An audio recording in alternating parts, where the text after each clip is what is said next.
Pois é, eu estou aqui novamente e agora para trazer uma palavra no campo da política. No campo da política. Vez por outra, alguns amigos, eu tenho bons amigos que não têm uma linha de pensamento semelhante à minha, ou não têm feito escolhas político-partidárias semelhantes à minha, mas que são meus amigos, são pessoas que há diálogo e, portanto, sempre nós temos oportunidade de trocar opiniões, nós trocamos. E alguns deles dizem assim: olha, Edivar, eu já votei na esquerda, eu compreendo, mas hoje eu não estou mais nessa, não é? Não voto mais na esquerda.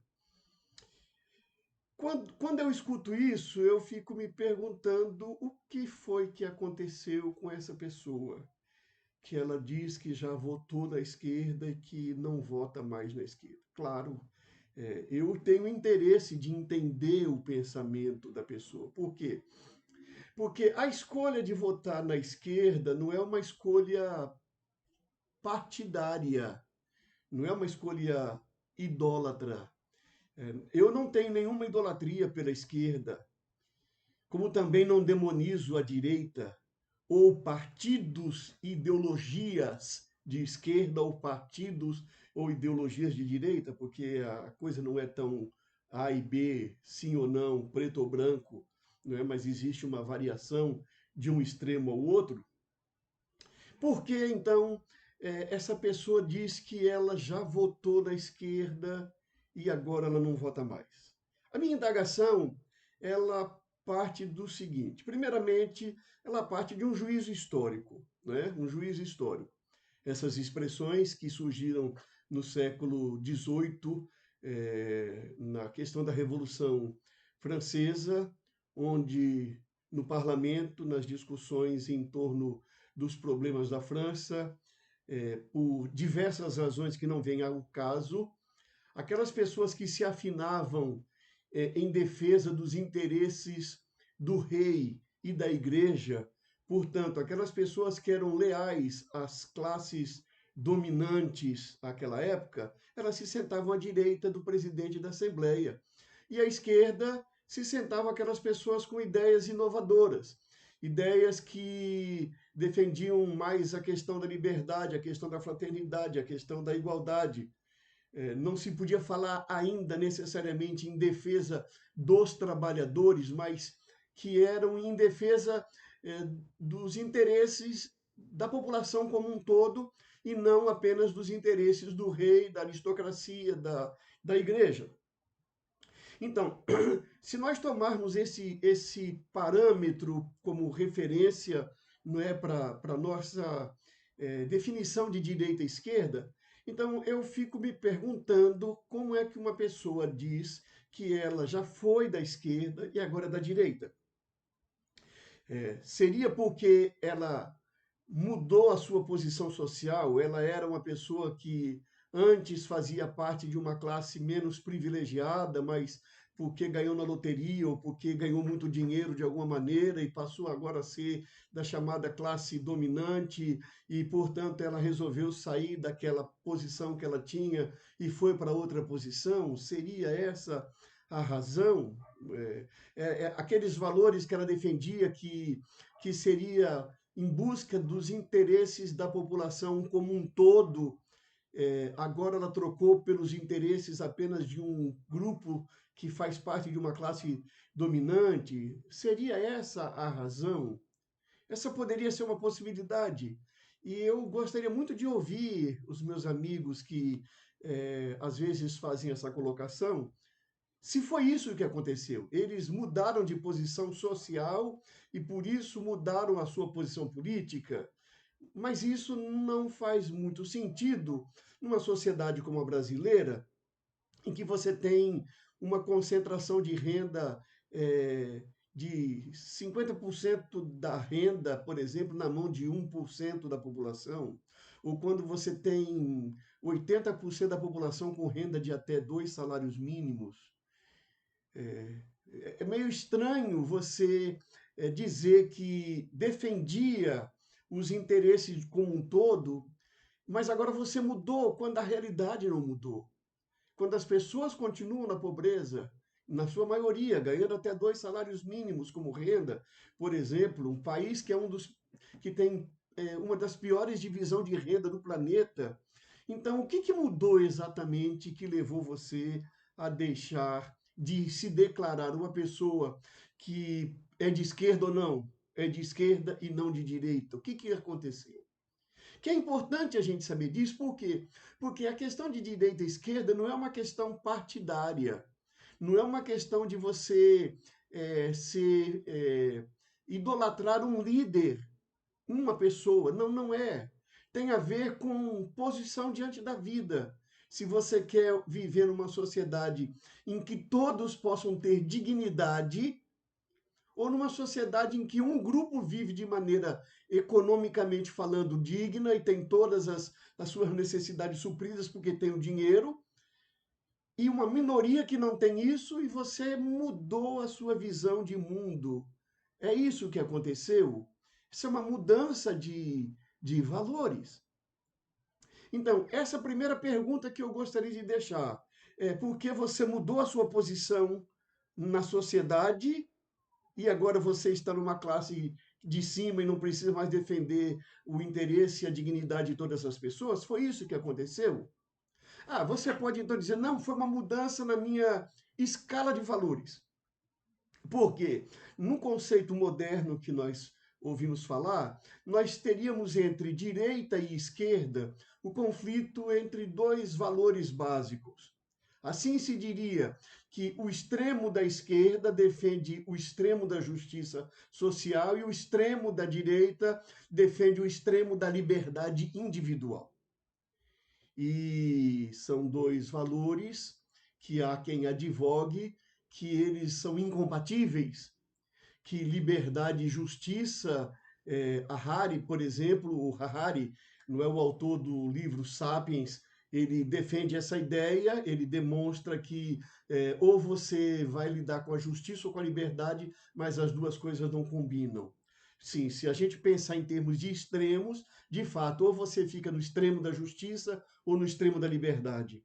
Mas você tem N possibilidades de aproximação entre liberdade e justiça, a ponto de que você cria uma sociedade onde há o máximo possível de justiça e o máximo possível de liberdade individual.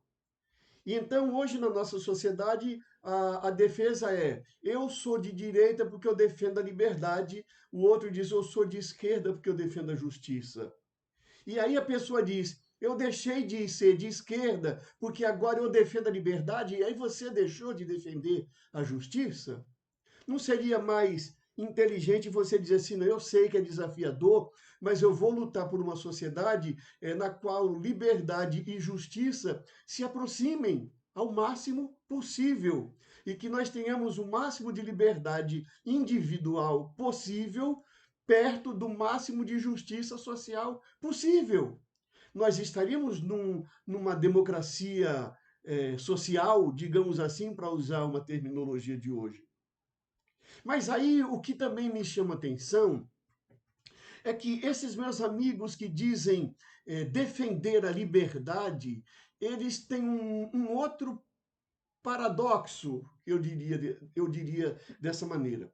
Porque aparece então a ideia de que eu sou liberal, eu defendo a liberdade na economia, mas não defendo a liberdade nas questões de corporalidade, nas questões de sexualidade. Então, veja, observe, ele está dizendo assim: eu entendo que o Estado não deve intervir na economia, que as pessoas têm que ter liberdade total de fazer seus negócios. Não deve haver regulação nas relações econômicas. E essa pessoa então diz assim: eu defendo a ausência do Estado ao máximo no que se refere às relações econômicas. Entretanto, essa pessoa diz: eu defendo que o Estado interfira ao máximo na vida dos indivíduos com relação à sua sexualidade. Ou seja, eu não quero o Estado na economia, mas eu entendo que o Estado deve regular a sexualidade. O Estado é quem deve dizer com quem você deve ou não deve se relacionar sexualmente falando. O Estado é quem deve dizer se você deve reproduzir ou não reproduzir. Essa é a ideia que se tem. Então, aí vem as questões ligadas à homossexualidade, as questões ligadas ao aborto, as questões ligadas a sexo fora do casamento ou antes do casamento. Essas questões todas, esses meus amigos entendem que o Estado deve intervir.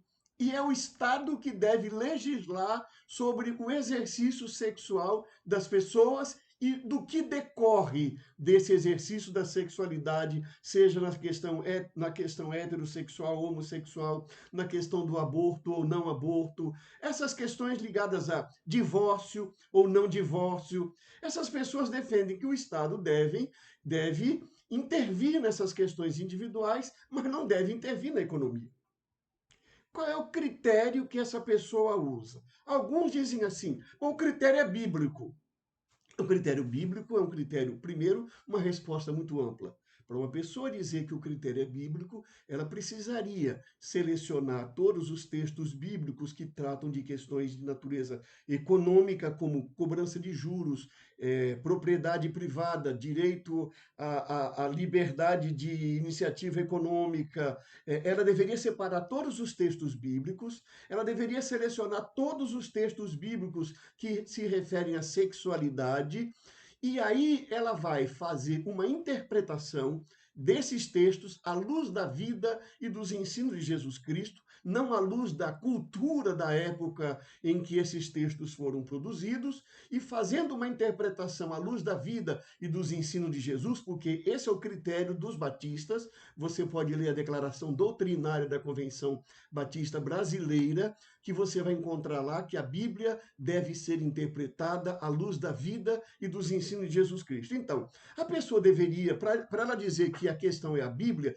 ela deveria pegar todos os textos, efetivamente fazer uma leitura deles à luz da vida e dos ensinos de Jesus Cristo, e ela vai dizer assim: ou o Estado intervém em todas as áreas, ou o Estado não intervém em área nenhuma, ou o Estado vai buscar um equilíbrio entre uma intervenção que seja em favor da vida econômica, da vida política, da vida social, da vida sexual, da vida em todas as dimensões da vida humana, um Estado que busque o que é saudável para o bem da coletividade em todas as áreas, seriam as três opções. Um Estado totalitário, que eu sou contra, um Estado extremamente liberal, que eu também sou contra, um Estado que procure, no diálogo democrático, encontrar um caminho que prevaleça o interesse da coletividade e não o interesse de um segmento religioso, de uma ideologia religiosa, de um grupo econômico ou alguma coisa desse tipo. Então, o que eu quero deixar aqui nessa minha palavra é que eu acho confusa essa ideia de uma pessoa que diz: eu já votei na esquerda, mas não voto mais. Não vota mais por quê? Porque você mudou a sua condição social, você era de uma classe que sofria e passou a ser uma classe privilegiada e agora você domina, você mudou a sua escala de valores, você já não defende mais a dignidade para todas as pessoas e agora defende a dignidade só para umas, você entende que o Estado deve intervir nas questões sexuais do indivíduo, mas não deve intervir nas questões da liberdade desse indivíduo na vida econômica. O que é exatamente que fez com que você mudasse de uma posição para outra posição? E não vale aquela resposta: ah, porque a esquerda esteve no governo do país e ela roubou. Não, porque isso é uma questão de ignorância histórica. Nesse país, políticos de direita e políticos de esquerda igualmente roubam. Políticos evangélicos, políticos religiosos, políticos ateus igualmente roubam.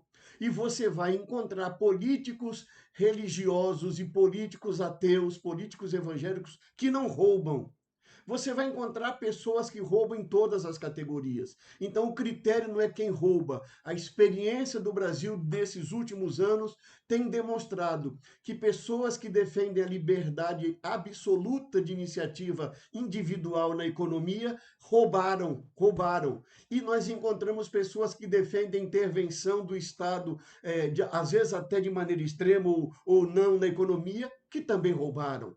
Então, me responda por que você deixou de defender essa posição da coletividade e agora se posiciona ao lado daqueles que são dominadores, que não defendem o interesse da população como um todo, mas de segmentos específicos. Vamos começar um diálogo. Deixe a sua opinião aí e nós vamos então tratar um pouco mais desse assunto na caminhada.